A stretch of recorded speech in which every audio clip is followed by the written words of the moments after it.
Who has the first question? We'll start with Jack up front. Dave, how can you describe what that game was like to go through and how you felt at the end? Definitely didn't plan it out this way. Certainly a lot of emotions from the way it started to certainly the way it finished, and I'm just so grateful to be in this chair and you know what our guys did, the resilience, the fight that they had. Certainly all the momentum was on the side of the Yankees, and Garrett was throwing the heck out of the baseball, and for us to, you know, just keep scratching and clawing, and you know we were just kind of to the last guy available, and so to see what Walker did, what Blake did, all those guys, and then the big at bats to get us back in the game was just huge. What was that fifth inning like to go through when they start making mistakes? Like, could your guys kind of just sense like that was the opportunity to make something happen? Yeah, we did, you know, and obviously, you know, the inning before, Aaron makes a great play off of Freddie's bat, and just didn't make a play right there, and we just got a break on the covering first base, and so we got a couple extra outs, and you know, it was just good, you know, when you give a good team extra outs, and it was just great for us to take advantage of it. The last row on your left, Chelsea. How long was Walker going to be able to go? Was there a situation where was it just an inning with the side day thing? Or? It was one inning, and so that's why, you know, it was huge that Blake could get Stanton and then punch out Rizzo right there. You know, so that was just our last bullet in the sense of with the lead. Up front on your right, AJ. When you were game planning, did Walker come up at any point, or did that happen within the game? That happened within the game. Seventh inning, he just said that he's going to be available, and you know, I didn't see that even coming into play, but obviously as the game sort of went out, had it played on, we had to keep the game close, and our guys were fighting, and so I just felt that, you know, at that point in time, I was going to be all in. Seems somewhat self-explanatory, but what about him makes you confident in handing him the ball in a spot like that when he's I just think that the experience, the pedigree, we were all in at that point in time, and he wanted the baseball. And I just felt that he wasn't going to run from the moment, and I just felt he was the best option. Third row on your left, Dave. So, pitching-wise, what was your plan if the game had gone to extra innings? I would have probably had Hudson pitch the 10th, and then Kasperius, who threw 2 innings, 50-something pitches, throw the 11th, yeah. Got Clinton right in front of you. Hey, Doc, Mookie had such a workman-like day-to-day in terms of beating the ball out to first base, getting the go-ahead run on the sac fly. Can you tell me a little bit about his playoff performance, not just tonight, but in general, as he's, you know, done everything he's done? No, it's great. I'm, you know, he's one of the guys I'm really excited for because, you know, going into the postseason, that's all people are talking about is how he didn't perform, and, you know, to be able to kind of block out all that noise and still focus on helping us win baseball games. There's not a guy that cares more. And he's a very talented player, and hopefully we can keep this narrative quiet for a little bit because he did everything and played both sides of the baseball. You know, he made some big plays defensively and offensively. He came up big. We'll stay there with Russ. Dave, this season started off what you'd call rocky with your situation in Korea, Mookie break his hand, the starting pitching, Freddie's ankle. Is there a point throughout the year where you wonder if it's all too much and you guys can get through it? And what point did you realize that this group could get to this point? Well, you know what? We did go through a lot, Russ, but I'll still say that we still had the best record in all of baseball this year. And so it wasn't easy, but our guys fought and played every day the right way, played to win. There was a lot of, you know, backfilling on talent because of, you know, injury. A lot of young players cut their teeth, which is good. But, you know, one thing is that we just kept going. And so even in the postseason, you know, I don't think anyone had us picked. You know, I don't think they had us picked to get out of the first series. So, you know, for us to go out there and fight and scratch and claw and win 11 games in October, that's a credit to our guys. Fifth row on your right, Jay. Yeah, when you mapped this out with your pitching, knowing how yesterday went, was there anything in your mind, scenario-wise, that you saw having to take Flaherty out as early as you did, and how you were going to navigate the remainder of those 27 outs? No, there wasn't. And obviously, if I have to use potential Game 7 starter in the 9th inning, that just speaks to we didn't have enough pitching. So I was trying to get as much as I could out of Jack. We'll go to Daniel, Dylan, then Daniel. Dylan is further back. Dave, you mentioned Mookie in the last couple of years. How much do you think those experiences, those failures kind of contributed to him performing the way he did this October?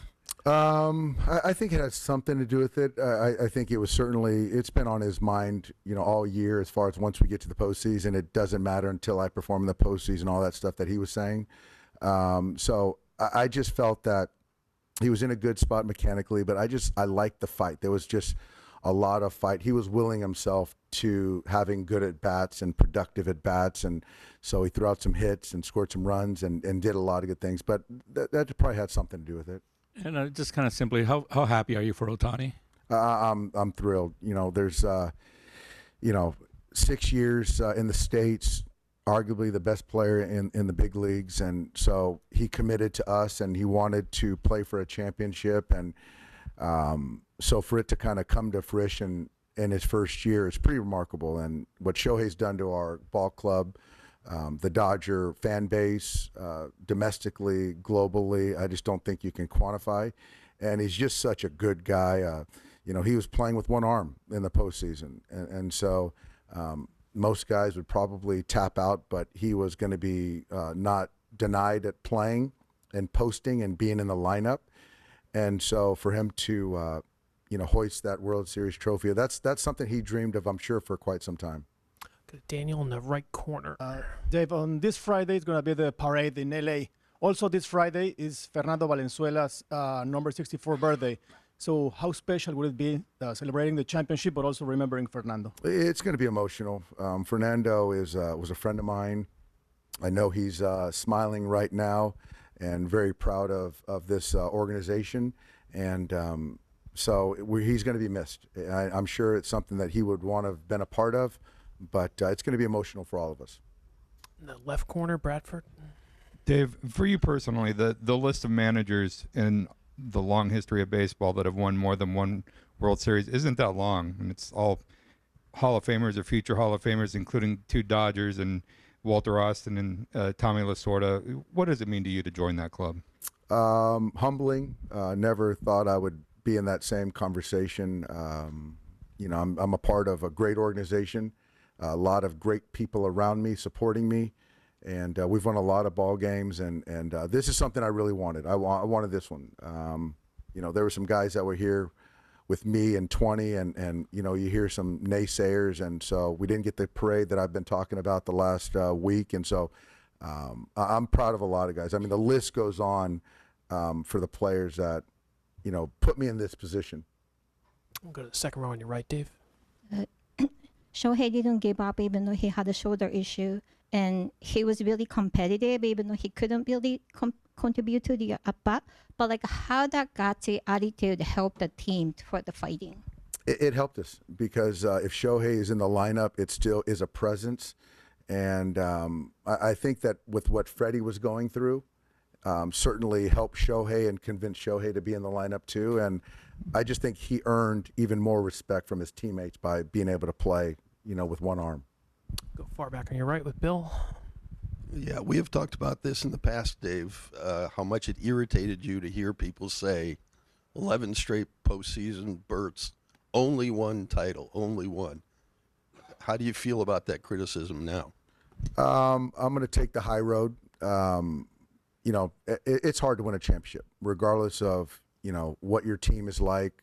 It's hard, and there's a reason why there hasn't been a repeat champion since the Yankees did it. And so it clearly speaks to the playoff format, all that stuff. And so I'm going to be in the moment, and I'm going to enjoy the heck out of this one. And I'm sure there's no asterisks on this one. And Andrew said Shohei told him in the clubhouse, let's do this 9 more times. Do you feel the pressure of 9 more times? I don't want to get to pressure yet. I've dealt with pressure quite a bit. I'm going to enjoy this one, but once we get to spring training, that's certainly going to be the goal. Yes. The 2 last ones, Jack, on your left. To kind of piggyback off that, like Andrew's talked about wanting this to be a golden era of Dodger baseball. Like, does a second title and kind of the way you guys did it this year feel like it cements that a little bit? I think so. I mean, I think we have the best organization in baseball with consistency.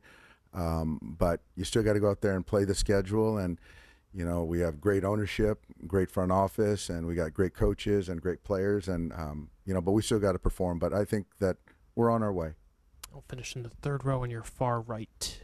Hi, Dave. Hi, Jay. Congratulations. I saw Aaron Boone waiting outside of your clubhouse. And did you meet him after the game? And how special it was compete against each other? I did. Aaron is an absolute professional. He sought me out, wanted to congratulate me personally. And so we have a long history of competing against one another, a mutual respect.